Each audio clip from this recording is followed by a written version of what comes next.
Bring in show music, please. Hi, I'm CNBC producer Katie Kramer. Today on Squawk Pod, Amazon CEO Andy Jassy. I do think that AI is going to transform every customer experience that we know. Customer experiences like drone delivery?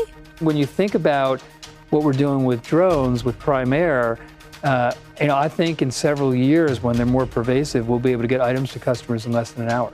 Andrew Ross Sorkin sat down at Amazon HQ the morning of Jassy's shareholder letter to talk about innovation and consumers. People are still, they are still buying. They're just being careful about what they shop for. But you're seeing a trade down. We are. Plus, Amazon's approach to in-office work and Andy Jassy's take on federal regulators cracking down on mergers. I think that some of these organizations are making decisions that are outside the bounds of the law. It's Thursday, April 11th. Squawk Pod begins right now. Stand Becky by in 3, 2, 1. Cue it, please. Good morning, everybody. Welcome to Squawk Box right here on CNBC. We are live from the NASDAQ market site in Times Square. I'm Becky Quick along with Mike Santoli. Andrew is reporting live from Seattle. And Andrew, what do you have coming up today? This is pretty big. Good morning to you, Becky. We do have a big show right here. We are live at Amazon's headquarters in Seattle for a very big interview this morning. Couldn't be better timed. Given all the conversations we're having about the consumer and inflation and so much more. We're going to be speaking this morning with the CEO of Amazon, Andy Jassy, about just about everything. We're going to talk about the state of the consumer, AI, the battle with Microsoft, AWS, advertising, Prime, and so much more. The last time we were here just about a year ago, things were in a very different place. The stock was challenged. There were some layoffs taking place. There was a whole big restructuring taking place around the distribution model at the company.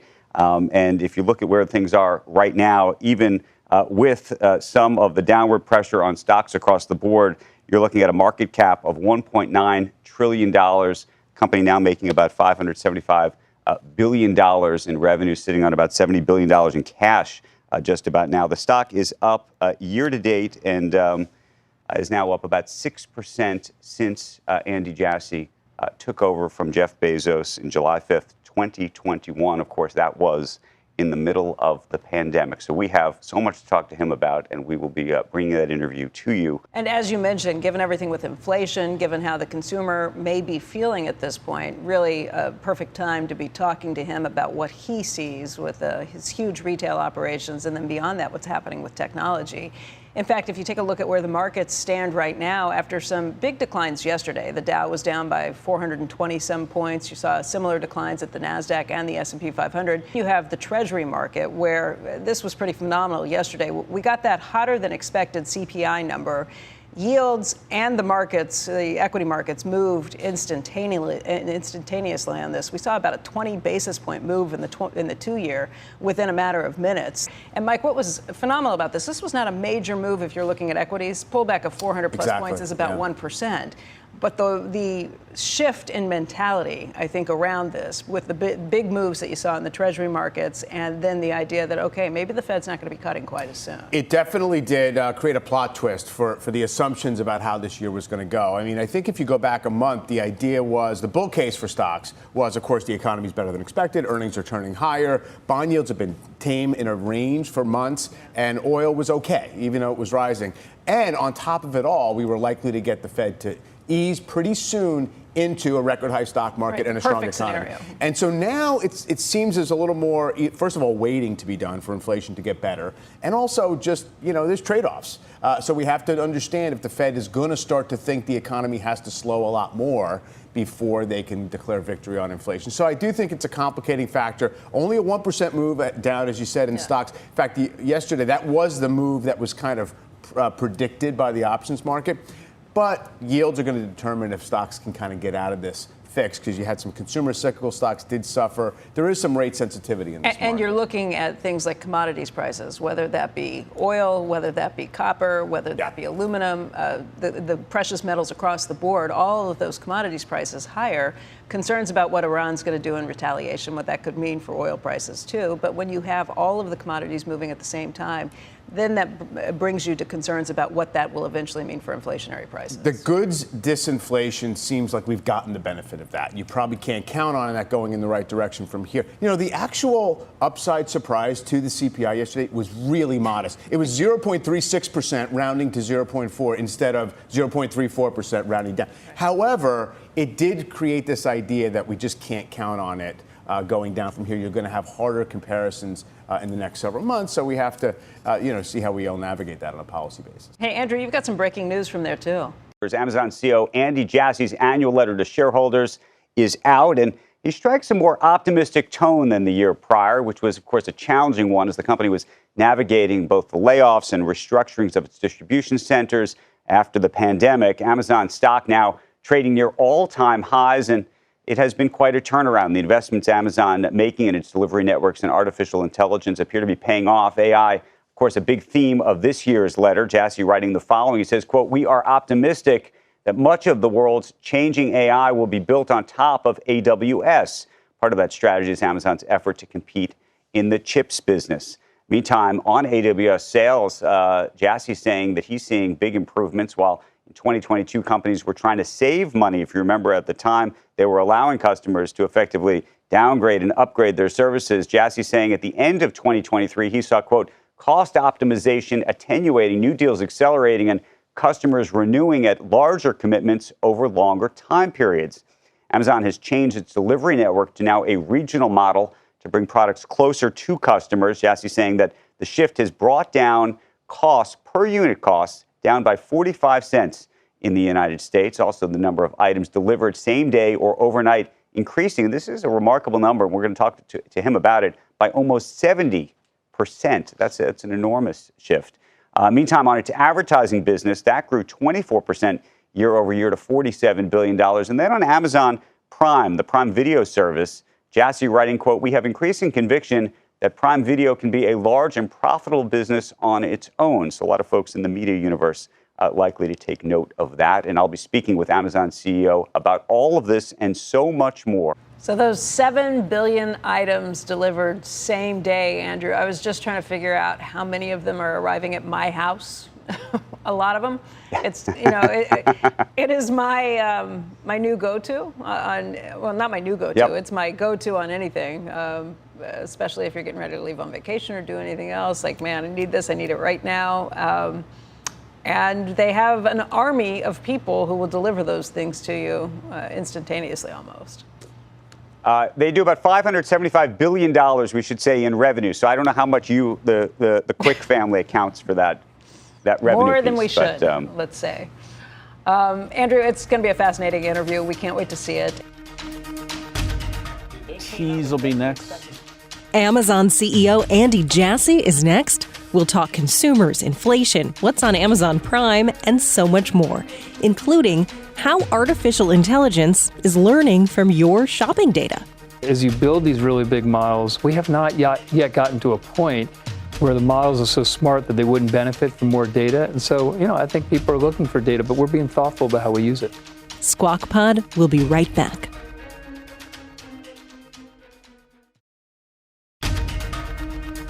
Welcome back to Squawk Pod from CNBC. And we're going right to Seattle today for Andrew Ross Sorkin's exclusive sit-down with Amazon CEO Andy Jassy. We are here in Seattle this morning at Amazon's headquarters. And earlier this morning, the company's CEO Andy Jassy released his annual letter to shareholders, touching on everything from product pricing to cost cutting to delivery speeds, artificial intelligence, and so much more. And Andy Jassy joins me now in an exclusive interview, and we're thrilled to have you here. Thanks for having me. Thanks for waking up early to do this. We were just talking about this inflation data, and before we even get into Amazon, I'm just so curious, given that you have your tentacles in so many parts of the economy, from the consumer to the business side of things, how you see things and how you see things as it relates specifically to inflation right now. Well, what we see are consumers are spending, but they're just being really careful about what they spend on and how much they spend. And so wherever they can, they're trading down in average selling price. You see consumers wherever they can find a deal, they take the deal. We see it's going to take a lot for people not to buy detergent or shampoo or things like that. And you can see that in the growth of our everyday essentials business, which last, Q4 of 2023 was over 20% year over year. Some of that is because people are going to buy all the time, but some of that is just because of the speed that we have and we're getting to people so they consider us for more. But people are still, they are still buying. They're just being careful about what they shop for. And then but you're seeing a trade down. We are. We see people trading down on ASP wherever they can. And then I'd say on the enterprise side, the last couple of years, companies have tried to save money however they could. And we saw it a lot in our AWS business and the cost optimization we saw. But I think a lot of that cost optimization has attenuated. And we've seen a lot of the deals that people were talking about with us for a long time, that were sitting on the back burner have started to move. Migrations have picked up again. The pipeline is really full. And I think people have moved from largely trying to save costs to figuring out how to modernize their infrastructure again, move from on-premises to the cloud, and then think about how they can use generative AI to change their business. Are you seeing, though, on the cost side, on the inflation side, things continue to rise? Are there places where you see price declines? Are you seeing anything in terms of wages, either on your own employees or others? Again, we see consumers are spending. They're just trading down. A place where we see it, real impact is, in discretionary items, things like TVs or computers or electronics. We're growing our market segment share at a faster rate there than others, but still at a lower rate than what we see in a healthy economy. I want to start, there's 100 places to go here because you touch on just about everything in this letter, but I want to start with AI because it seems to be the buzzword of everything. When we were here last year, we were talking about AI, but it was unclear, I think, completely where Amazon was going to play in this AI world. And you now say it is going to change everything and that you have really almost shifted the whole company towards AI in almost every space now. Yeah. Well, we've been saying it for a while, and I do think that AI is going to transform every customer experience that we know. And, I think a lot of the discussion has been around applications and starting really with ChatGPT, which really caught people's attention. But we think there are three big macro areas of the generative AI stack, each of which are gigantic and each of which we're investing deeply in. And, I think of it as at the lowest layer are for people that are building their own large language models. And the two things that really matter there is the compute to train the model and to run the predictions of the inferences. And what matters in that is the chip. And then the services that you have to actually build models. And we've got very significant investments there. Most of the early AI models have been built by NVIDIA, but supply is more scarce and people are concerned about cost. And so we've built our own custom silicon in AI. We've built a training chip called Trainium and an inference chip called Inferentia that are meaningfully more price performant than what you can find out there. So a lot of the training, a lot of the predictions are going to be done on those chips. And, and then I would say at that middle layer of the stack are for people that are going to actually leverage somebody else's model, but customize it with their own data and then use our features to make it easy as a service. And we built the service called Bedrock. And a lot of the generative AI applications are being built on top of Bedrock because it's the easiest way to build a high quality generative AI application. Then there's the applications of which, we're building a lot of them ourselves, but the vast majority of those will be built by third parties, and we're optimistic a lot of them will be built on AWS. Let me ask you about this. Let's talk about large language models, because there's just so much focus on it. You have now made investments in Anthropic, which Google has also made an investment in. You're building your own large language model called Olympus. How are you thinking about investing in things like an Anthropic versus trying to build your own? Well, I think the one thing that we've seen pretty consistently in this relatively early stage of generative AI is that customers want choice. They're learning how to build models. They want different model types for different types of applications and use cases. They want different model sizes because it changes the latency and the cost structure. And so, part of the attraction for so many people of Bedrock, I was just mentioning, is just it has the largest selection of models available. It's got not only models that we build, but also Anthropic and Meta with Llama 2 and Mistral and Cohere and Stability AI. So you have a lot of choices. And then Bedrock makes it really simple to move between models and move between model sizes so that you can actually experiment and get the right quality and latency. We're going to, for us, and we see it with our own, we're building dozens of generative AI applications right now, some of which are launched, others are in development. We find it with our own model builders and our own application builders that Sometimes they want to use our own models. Sometimes they want to use third-party models, and we're going to give people choice so they can make those decisions. How important, though, is it for you to catch up on having your own generative AI large language model? Meaning this Olympus project, which has been reported on. How important is that? How far behind do you think you are? What do you have to do to get that to the same level as where Anthropic may very well be, or where you believe OpenAI is today? Well, I mean, first of all, what I would tell you is that this is going to transform virtually every experience we know. It's a gigantic space, and there are going to be a lot of very successful players in it.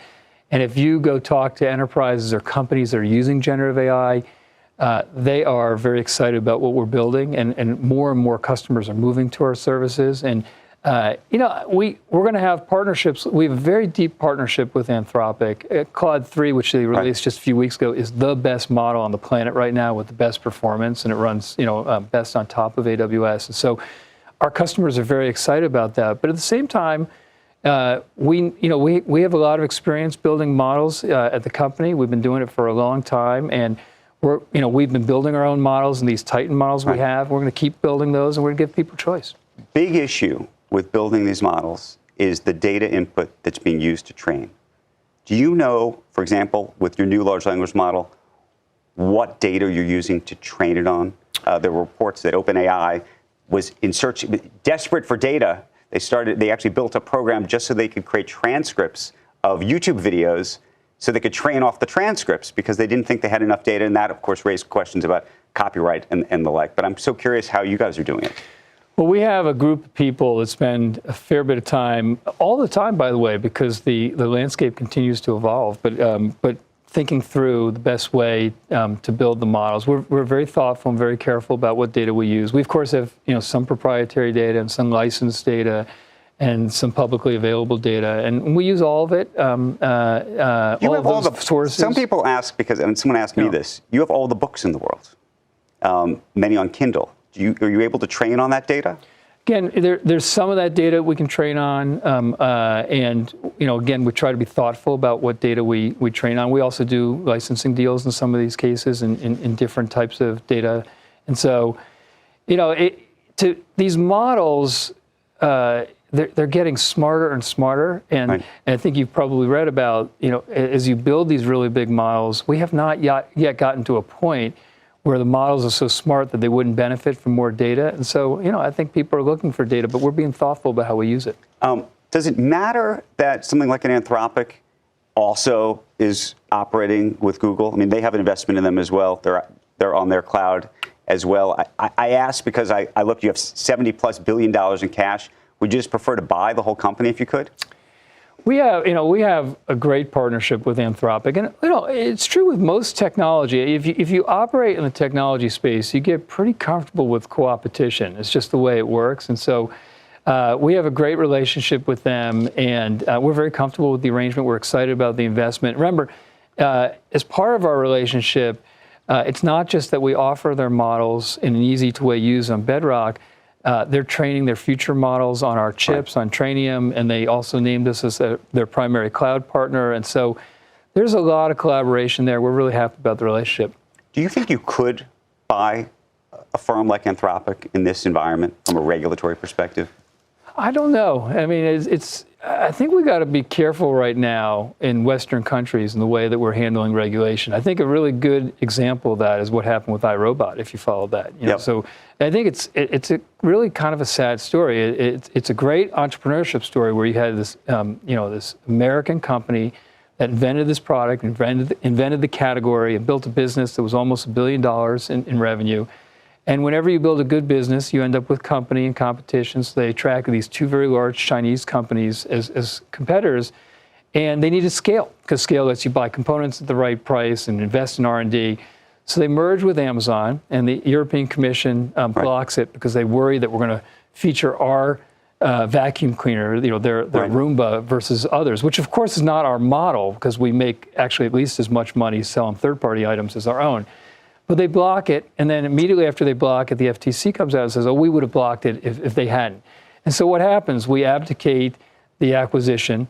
iRobot lays off a third of its staff. The stock price completely tanks. And now is a real question whether there's going to be a going concern. Turns out with these in-house vacuum cleaners, they have to map the inside of your house. That's the way they don't run into a table or a chair.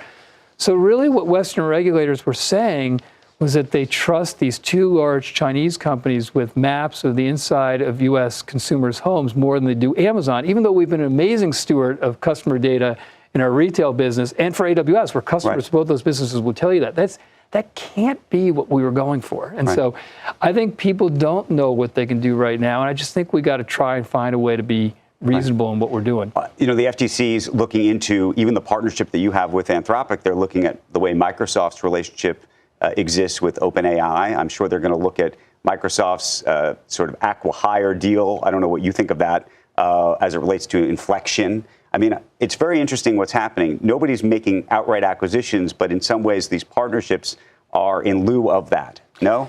Yeah, I mean, there are some acquisitions happening, but we're consuming a lot of time and taxpayers' money with what we're doing right now, and I think a lot of it is outside the bounds of the law right now. Outside the bounds of the law in terms of how far you think the regulators are going? I think that some of these organizations are making decisions that are outside the bounds of the law. Let me ask you this. Since we're on the topic of regulation, I want to get into what you've done with sellers over the past year and just what's happening on the consumer side of the platform, which is a remarkable thing given how you changed the distribution model and the like. And you now have more sellers on the platform than ever. But at the same time, you have the FTC out there saying that you are a monopoly, that one out of every $2 that a seller on the platform is going back to you in the context of advertising, servicing the distribution, and the like. What do you make of that? Well, I think you got to start with facts, and if you look at on Amazon, over 60% of the units we sell are sold by third-party sellers. It's not hard to actually create software to put up an e-commerce website or storefront. It's much harder to get distribution and access to customers, which is what Amazon gives sellers. Our sellers on average sell about $230,000 in our marketplace. We have thousands of sellers who sell over $1 million a year in our marketplace. So sellers are making a lot more money selling on Amazon than they could on their own. Then if you look at things like Fulfillment by Amazon, which is our service that allows you to store your products with Amazon and we'll pick, pack, and ship it for you, and it also is available for Prime shipping, that saves sellers over 70% from having to do it themselves. So it costs money, so we charge a fee for it, but it's much more cost effective for sellers. And while there's always things that we can be doing better for sellers, and we work really hard at it, we have a great relationship with sellers. Is it a better business, you think, to have a third-party marketplace or to have a first-party marketplace? And it's very, if you look at just the margin and the fees that you've been able to accumulate from third parties, is that a better business? Is it less capital intensive? Is it more capital intensive? It's a very good question. They're both really interesting businesses. One of the main reasons that we have a first-party business is that it allows us to make sure for the items that customers care a lot about that otherwise wouldn't happen, that you can keep the prices as low as possible for customers and keep the in-stock levels the way you want. But wherever we have third-party sellers who are selling, it's always a great value proposition, and they sell the majority of units for us now. One of the things that you write about in this letter is this idea of primitives, and I just wanted to talk about it for a second so that those who follow Amazon understand it. It's really a way you think about building new parts of the business. Can you give me a sort of a 60-second overview for those who haven't had a chance to read this letter yet, what that even means? Yeah, so think of a primitive as a foundational building block that does one thing really well and that people can stitch together however they see fit. And when we came up with this idea of primitives about 20 years ago, most of the software and technology services out there were these all singing, all dancing services that did lots of things, but none of them very well. Right. And what we ran into, and we were building that way too. We had a number of these e-commerce services like payments or ordering or item catalog or search that when we started doing deals with companies like Target, where Target.com used Amazon's e-commerce technology under the covers, to try and provide the individual services through APIs so they could customize however they saw fit was way harder than we imagined, because all of our services had depended on each other and become jumbled up. And so around this same time, when we were building AWS, we were really convicted that we're going to build this set of foundational building block primitive services like storage or compute or database that people could stitch together however they saw fit. And the two big advantages are it really fosters creativity because you can combine the components however you want, and it fosters speed because if you want to actually use one component, you don't have to ask 5 services to make a change. You just use that component. And now you're using that across the board for just about everything that you build. Yeah. Including on the consumer side. One of the things I said at the top of this was you really redid the entire distribution model of how you get products to consumers, and you've been able to get them more quickly than ever before. We were shocked, up 70% in terms of 70%. Same day, one day. What is that going to look like in 2 or 3 years from now? And can you continue to bring the cost down? Because that's one of the pieces of this. I think yes. I think last year were the fastest shipping speeds for Prime customers in the history of the company. We've been even faster in the first quarter of this year. We have a lot of ideas on how we can continue to take delivery times down. I mean, I talked about we have these same-day facilities where we have, we store about our top 100,000 SKUs there, but we also have nearby fulfillment centers that can inject selection in there. And they're in our major metro cities, and we can those fulfillment centers are so streamlined that we can get from the time you pick an order to when we're ready to ship in as low as 11 minutes. We're doubling the number of those. And then when you think about what we're doing with drones, with Prime Air, I think in several years, when they're more pervasive, we'll be able to get items to customers in less than an hour. Okay, I got to ask you about returns, because this is also a big issue, and there's a whole lot of folks that are very frustrated about what they call fraudulent returns. I didn't even realize that this was a thing. So people are buying stuff on Amazon, oftentimes from third parties, and then they return it, but they don't return the actual product. So it would be, I'd buy these sneakers, and then I'd return a fake version of the sneakers back, and they're grappling with that. Is that something? How do you deal with that? Well, at our scale, you find you get some of everything, and we've seen that in the past. But we have a pretty substantial team that works on making sure that returns are appropriate, that we keep counterfeit really low, and so you change a little bit of some of your policies on returns on when you actually refund people, and you try to make sure you got the right product before you actually authorize the refund. What about stolen goods?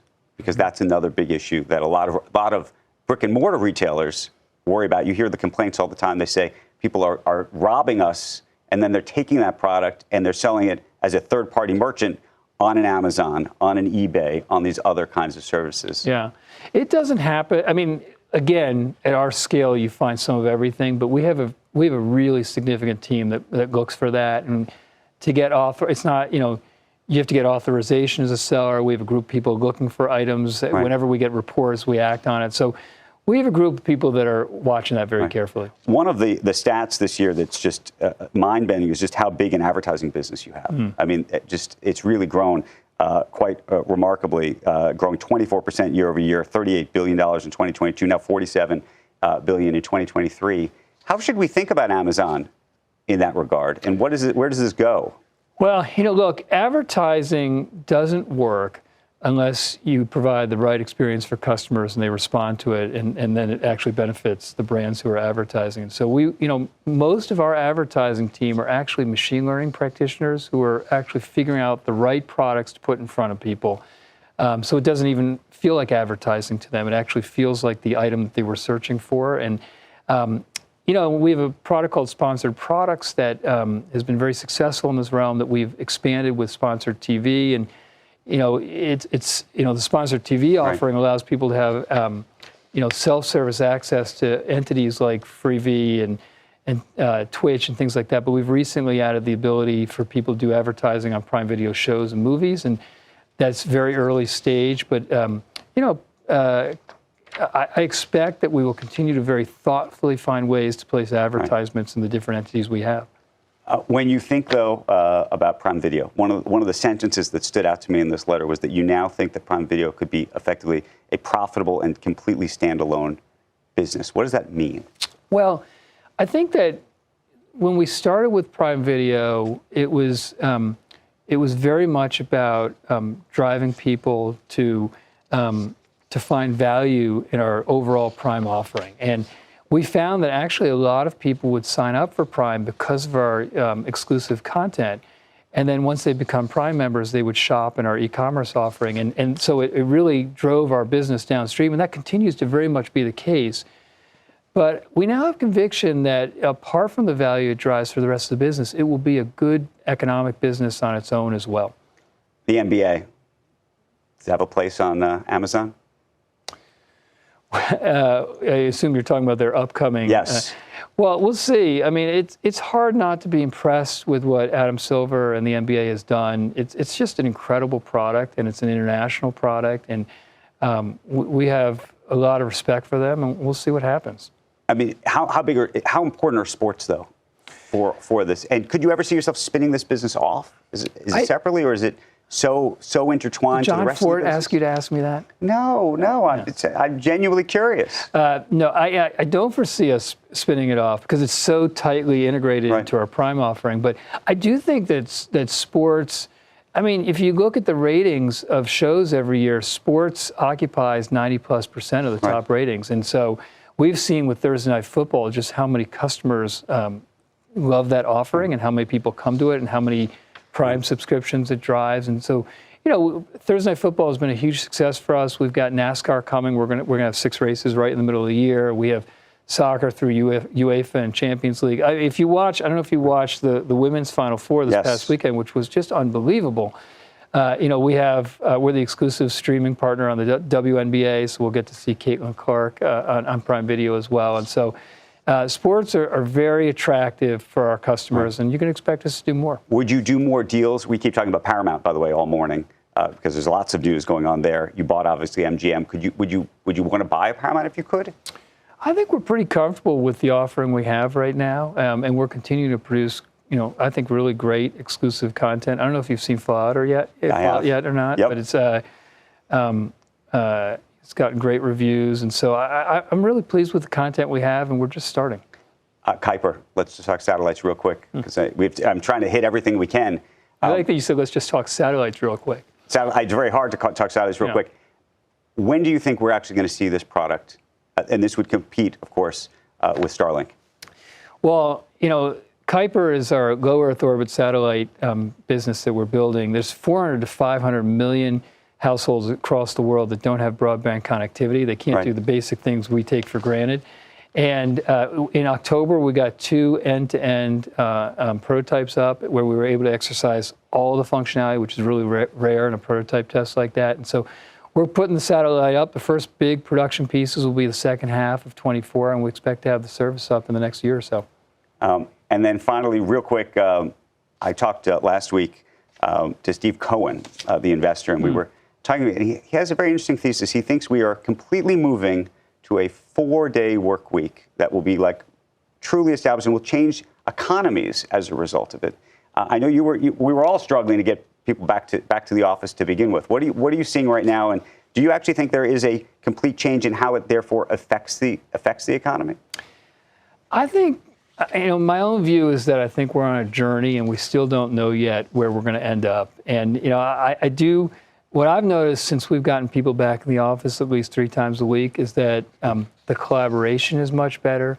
If you do a lot of innovation, which we do, just, the way you innovate, it's not like you schedule an hour and you innovate and you invent something and you're done. It's messy, it's meandering, it's wandering. It often takes 90 minutes. When you're done, you don't quite get there, and 2 people get on a whiteboard and work it out, after the meeting. And so I noticed the collaboration is better, the innovation is better, people understand the culture better, they're more connected to one another. And I just noticed that we've kind of gotten back to our culture more since we've been back in the office. Okay, we're going to leave it there. Andy Jassy, it has been quite a remarkable year. The stock up 22%. It's near an all-time high, and we appreciate seeing you. Thanks for having me. Thank you for touching so many different topics this morning. Becky, I'm going to send it back to you. Andrew, I think the thing that jumped out the most to me is his pretty strong take on regulation and how overreach in regulation is really changing things. It's something we hear from a lot of businesses, but Andy Jassy speaking out very forcefully on that. Andrew, great job. We will see you back here tomorrow.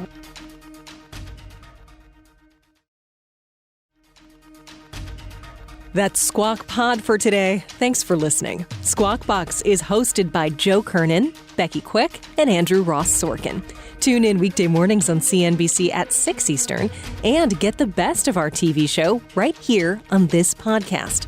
And speaking of this podcast, Squawk Pod is a Webby nominee. You have until April 18th to vote for us to be a People's Voice winner.